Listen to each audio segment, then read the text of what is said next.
अस्सलामुअलैकुम नाजरीन जी, मैं हूं नाइला भट्टी और आप देख रहे हैं न्यू BBC न्यूज HD। आइए शामिल करते हैं आज की अहम खबर शामिल करते हैं हमारे न्यू BBC न्यूज़ के bureau chief of Punjab Ali Mohammad Baloch की रिपोर्ट के मुताबिक कि दिल दहला देने वाला वाक़या आज बहावलपुर से रावलपिंडी जाने वाली फैसल मूवर्स कंपनी की बस नंबरी BSB 705 पतर जंग के करीब हादसे का शिकार हुई और मुतअद्दिद अफराद जाम-बहक और ज़ख्मी हुए। अहमदपुर शर्किया की यह मासूम बच्ची मौजज़ाना तौर पर महफूज रही।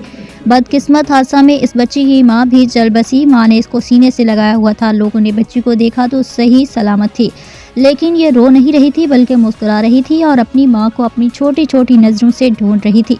इस सीन ने लोगों के दिल दहला दिए। वहाँ मौजूद सब लोग इस बच्ची को देखकर अपने जख्म भूल गए। एक मुस्कुराते हुए फूल को क्या पता उसके सर से सहारा छीन लिया गया।